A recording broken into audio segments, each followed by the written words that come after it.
বাংলাদেশের রাজনীতিতে আবারও বড় ধরনের পরিবর্তনের আভাস। একদিকে আসন্ন জাতীয় নির্বাচন, অন্যদিকে রাজনৈতিক দলগুলোর নতুন কৌশল।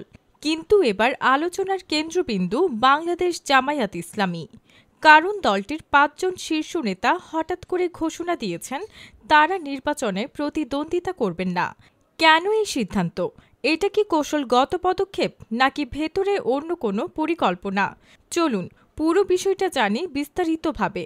আসন্ন জাতীয় নির্বাচনকে ঘিরে জামায়াতে ইসলামী এখন টানা আলোচনায়।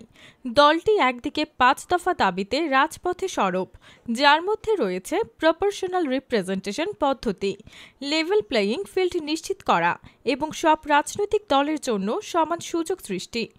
অন্যদিকে ভোটের লড়াইয়েও তারা প্রস্তুতি নিচ্ছে পুরোদমে। দলীয় সূত্র বলছে, কেন্দ্র থেকে সবুজ সংকেত পাওয়া প্রায় ২ শতাধিক নেতা ইতিমধ্যে মাঠে কাজ করছেন।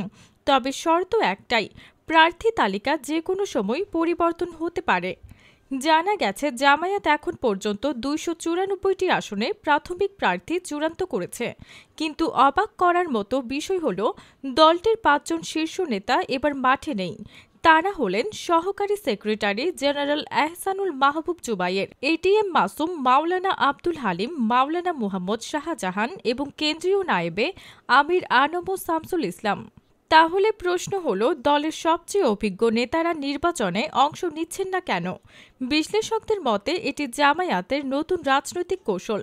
দলটি এবার সরাসরি ভোট যুদ্ধে অংশগ্রহণের পাশাপাশি পেছন থেকে নির্বাচনী ব্যবস্থাপনা ও কৌশল নির্ধারণেও বড় ভূমিকা রাখতে চায়। সহকারী সেক্রেটারি জেনারেল এহসানুল মাহবুব জুবাইর বলেছেন, একটি পরিবারের সবাই সব কাজ করে না। কেউ নেতৃত্ব দেয়, কেউ পরিচালনা করে, কেউ তদারকি করে। আমরা সবাই একই লক্ষ্যে কাজ করছি। অর্থাৎ তারা সরাসরি প্রার্থী না হলেও নির্বাচনী কাঠামো, প্রচারণা এবং জোট গঠনে গুরুত্বপূর্ণ ভূমিকা রাখছেন। জামায়াতের এই নতুন কৌশল কি তাদের রাজনৈতিক ভবিষ্যৎকে আরও শক্তিশালী করবে, নাকি এটি কেবল একটি ঝুঁকিপূর্ণ পরীক্ষা? আপনার মতামত কমেন্টে জানান এবং যদি ভিডিওটি ভালো লাগে তাহলে লাইক দিন, শেয়ার করুন আর সর্বশেষ খবর পেতে বিডি ডেইলি রিপোর্ট চ্যানেলটি সাবস্ক্রাইব করুন।